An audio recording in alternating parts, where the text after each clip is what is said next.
Hey there, I'm Jill Griffin, the host of the Career Refresh, and today we are talking about the blind spots that leaders fall into, especially when something is bright and shiny. It's discernment. It is some of the most expensive career mistakes that happen when we confuse that bright and shiny thing for something that is substantial and solid. I have fallen into it too, and I'm going to share some of those experiences today. How we evaluate the person, the partnership, the opportunities so that we are really clear if this is an area that we should be committing our time, our energy, our overall career to. That's the work that we're doing. So let's dig in.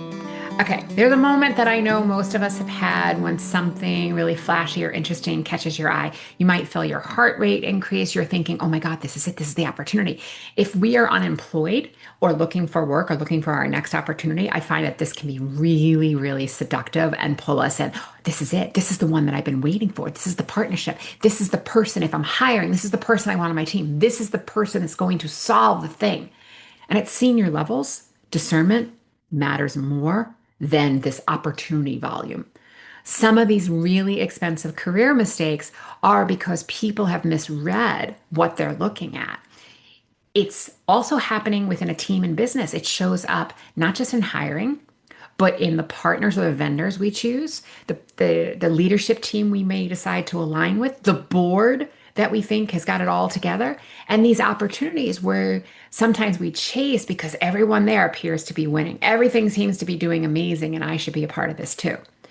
And when we're constantly evaluating people professionally for leadership roles, collaborations, partnerships, again, advisory teams, boards, we have to really go below the surface. And again, in this conversation, I'm not talking about representative diversity. I'm not talking about that. I'm talking about the slicked polishedness that we want. We want a strong presence, but is there substance underneath that? And what I've seen is often when senior leaders are super highly skilled at presenting themselves, they're presenting a crafted version that they want you to see. We all do this. I've done this, right? You want the people you're engaging with to see one side of you. But if we're talking about employment or thinking about partners, either who we want on our team or who we want to work for or with, we really need to make sure that we're meeting people and having different levels of conversation and different types of questioning so that we're able to push past that polishedness. Listen, we want polished. We all are attracted to that.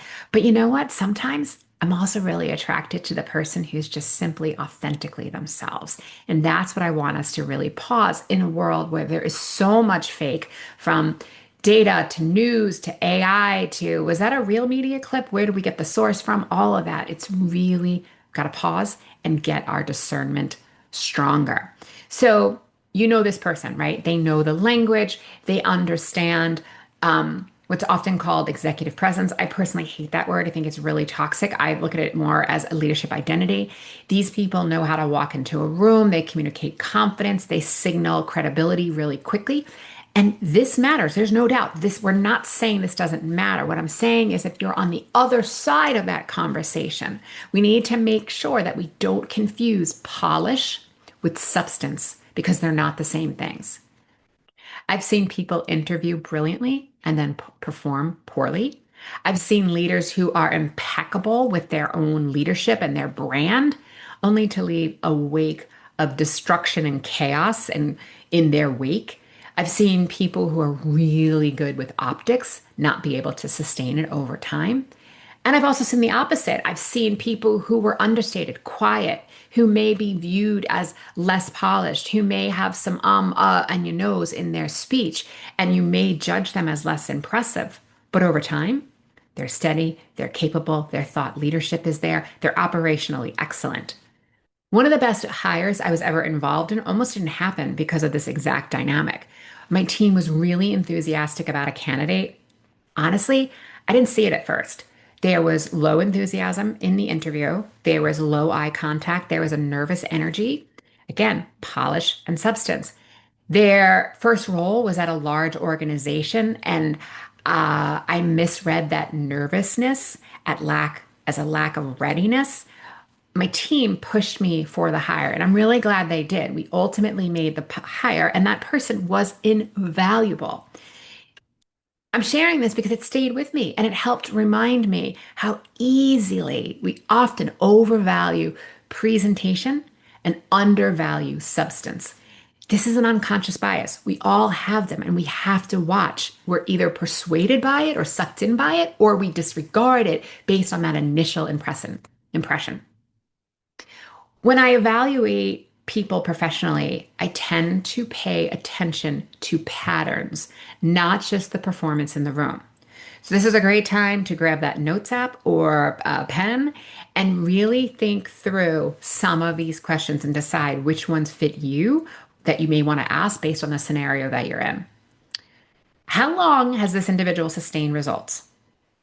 What happens around them over time? Do people trust them when things get difficult? Do they create clarity or confusion? What former colleagues would actually say about working with them? Do they consistently build? Do they consistently move on before the consequences catch up? You see this a lot, especially in marketing roles, and it's definitely not a marketing roles individual's fault, but this is where I want you to pull a little bit more data and also push a little bit more questions. Meaning we see a lot of times people are in these roles for less than a year, and sometimes it's just the nature of the market, and other times it's because they leave before the consequences of their actions catch up. There's also a flip side of this conversation. There may be people in your orbit that you've underestimated because you think they don't package themselves in a way that you feel that they're confident. And they may be, they just haven't been given the chance. Some of the most valuable people within an organization are not necessarily the ones that announce themselves loudly. They may not dominate the room. They may not have the strongest professional brand.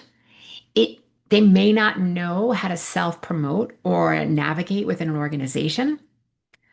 But again, I often find these people have great judgment, great discernment. They have high integrity. There's consistency. There's a steadiness. And look, I'm not trying to paint a binary that it's an either or. I just want us to slow down in a world where there's so much being cosplayed and fake that we can be busy and tired or in halt, hungry, angry, lonely, tired, and miss some of these signals. So I want to talk about when this glitter and this fabulousness starts to show up. It may be one that hits senior leaders particularly hard because it does tie to identity. There's a certain kind of distraction that looks incredibly compelling because everyone around you appears to be succeeding at it. Right now, it's all things AI. Before that, it was startup, it was crypto, it was personal branding at all costs. People are building real businesses in these areas, and those are to be investigated and decide if that's the right fit for you. I'm not saying those areas aren't strong areas to investigate. What I'm saying is that a marketing trend is not a strategy. There was a recent episode of the Gray Area podcast where this host, Sean Ailing, talks with Atlantic writer Charlie Wurtzel. I love Charlie. And why so much of the internet right now feels artificial, manipulated, or unreal. I'll put the link in the show notes. So definitely it's a good listen, but it's kind of what I'm talking about. When you're infiltrated all the time with things that are artificial and manipulated and unreal, you can understand why you might be in a little bit of exhaustion on strengthening that fatigue of discernment. Some people are really creating meaningful, sustainable work, and others are simply rebranding existing works in whatever language the market is currently rewarding. Others are manipulating algorithms, and still others are basically selling you vaporware in themselves or their company and calling it a resume, a brand, an experience, or an actual organization. We know that these things are not the same and we can get sucked in. And I've learned the hard way. A few years ago, I took an opportunity that looked extraordinary on paper, but the mission was so aligned and the leadership team talked such a big game. There was fedoras and yurts involved, and it was all like, this is the thing, this is it. And I was being pulled into conversations with the board. It was very exciting. And I remember thinking, wow, this might actually be a really great opportunity. And then I got inside, and there were no systems. There were no structures. There was no operational discipline. There was low morale. There was high turnover. And most of the talent was being performance managed out because they were too expensive. So, what looked like an opportunity was actually organizational triage.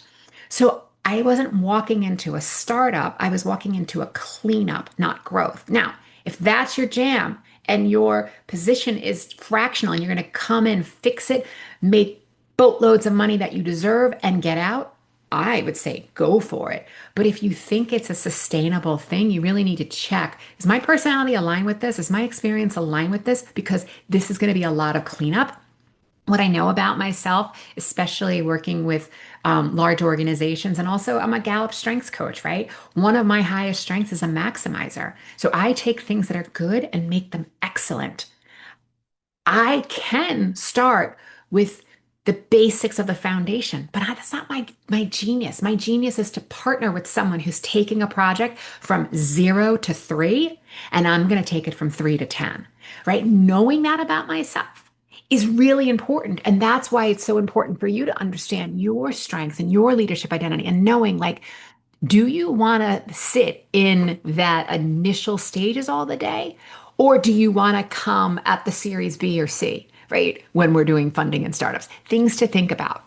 There's another time I was helping a nonprofit with their strategic planning, and we were weaving the plan into leadership development, right? How are we building a strong bench to make sure that in the various positions we have a team who can fulfill based on, whatever happens. People leave, people get promoted up, whatever happens next, whatever the market needs. The board wanted it. The executive director didn't. And the executive director and the staff kept saying in no uncertain terms that there is no point in building out a strategic plan because they're not going to follow it. This was the moment where I said to myself, you know what? This is not my circus. This is not my monkey. And I'm out of here because the experience is, I don't need to be in that, right? So getting that super clear, like, yeah, this isn't the right, this is going to be chaos from day one. So both of these experiences I'm sharing because they completely change the kinds of questions I ask before saying yes to anything significant. Now I look at the operational reality, not just branding. The questions, again, get that pen, get that notes app that I want you to start thinking through. Who actually makes the decisions here? Is there infrastructure or is everything running on urgency? Or are we building it? And is that your jam? Do you want to build it? Or do you want to make sure that we at least have the utility bills paid and we're not struggling with like the basic things like that in order to be part of a company? Are people growing there or are they just cycling through? Is leadership solving problems or are they actually just narrating them? If there's a board, what role do they play? Is it governance or are they actually managing projects and the staff? Whatever works for each individual organization, but you need to know, especially if you're stepping into that, what role does the board actually play? And do the staff honor and listen to that? Is there tension there? How is that tension being mediated? How are they working through it? Does the culture reward execution or is it about politics? What happens when things go wrong? Is this a culture of blame and finger pointing? Or is it a, hey, let's actually do a deep dive and figure out what's happening here and how are they handling the pressure of all of that? Because you can absolutely deplete yourself chasing something that only looks good on the outside. We often will chase this, especially when we're feeling a little worn down, maybe a little burnt out, maybe a little frazzled, maybe not feeling seen, feeling like, you know what, I'm at capacity and I've got to find another way. These are signals for you to know that we need to look at what's going on with you individually and make a foundation plan so that you know how to approach if you are going to leave your organization or partner with somebody or hire somebody, that you're making the decision both based on facts and also how you feel about it. Your feelings are important here, but they can't be the only things that are important. Right now, everything is AI, and AI is amazing. It is equally a cognitive infrastructure, but it's also a very frothy tool. And when you chase these trends aggressively, that start to disconnect you from your own thoughts, experience, your strengths, your actual direction where you want to go. Again, those should be some signals that you might be falling into the blind spot. And then you start to compare. You see things online, you're comparing someone's outside by your insides, and you start seeing people who are winning and going, you know what, I should be going on that path too. Or that's the kind of person we need for our team. Or this is the kind of partner we should be partnering with. Because when you're comparing your internal reality to someone else's external presentation, what you're seeing is their title, the announcement, the promotion, the LinkedIn post, their visibility. You're not seeing the trade off, the pressure, the instability, the office politics, the exhaustion, and whatever else might be going on with the opportunity that may not make it worth it in the end. Listen, don't count other people's money, right? That's their experience. Respect people's success, absolutely. But it doesn't mean that their success should become your blueprint because you don't have their mind, their experiences, and their talent. You have yours. And that's what we're talking about. How to come back to yourself and remember what works for you so that you can be successful. And that's how you start to develop discernment. You're not doing it just inspirationally, you're doing it practically. First, to develop discernment, I want you to slow it down before major decisions. This is not a paralysis. This is not forever. It's just really separating the emotional activation from your clear evaluation. I want you to pause and ask you how it feels. Absolutely. But I also want you to look at the data. I want you to see when this looks so exciting. I want to be part of this. But when you sit with it, do you actually feel a little nervous? And I don't mean nervous excitement, let's do it, let's go. I mean nervous excitement where there's something about this that's making me feel unsettled. You're not going to see that if you're moving too quickly because excitement and alignment are not the same thing. Second, I want you to look at patterns, not moments. Anyone or most people can perform well temporarily. You can sell a compelling vision in one conversation, whether that's hiring somebody or partnering somebody or somebody trying to sell you on their vision to get you to join their team. The question is, what happens consistently over time? That's the question you need to be thinking through and asking. And then third, I want you to look for operational reality, both within the people, within the organizations, within the opportunities in front of you. What holds up under pressure? What breaks down? What gets avoided? What's actually functioning beneath all the fancy, snazzy website, social presence? Is it just the branding or is this a functioning, operationally viable opportunity? Fourth, I want you to know yourself well enough that you stop chasing things purely because others, and maybe you, are receiving external validation. That's the part so many people skip, right? Because knowing who you are professionally is essential. It's an essential skill. It's strategic. You need to know that. It protects you from wasting years of opportunities that really weren't aligned to you in the first place. And then all you have to do is then clean up, right? Because you feel pretty crappy after you come out of one of those experiences. Really pausing protects you from hiring people based purely on charisma. That is an important skill. I don't want you to take this again as a binary conversation, but it's really being able to see through the signal and the noise, right? The glitter and the gold, really being able to see that. You want to make sure that you're not just navigating towards what feels like a shiny object, but that ones that actually feel real and that there's some substance there. So, a few questions I want you to continue to think through this week is where is your professional life? Where are you in your professional life? And are you reacting to the shiny thing or is there substance here? Is there something you're underestimating because you didn't have a chance to really sit with the data or sit with the information, or the people you met with didn't really present it that powerfully and you were kind of mediocre to it? Does that deserve a second look? Is there an opportunity that you're currently chasing because everybody else is chasing it? And if the external validation does disappear, would it still feel meaningful and worth building? Because that answer usually tells you far more about the direction that you want to go in than the shiny object will. And that's the work I love to do, helping leaders and their teams really think clearly about who they are, where they're going, what actually aligns with the vision and the mission of where they want to go, and how they build the leadership capacity and the career strategy that they actually want so that they can succeed. All right, friends. I want you to pause and be intentional before you commit. Look below the surface. Learn the difference between what feels frothy and shiny and what actually has intent and substance and will last. And always, always, always be kind.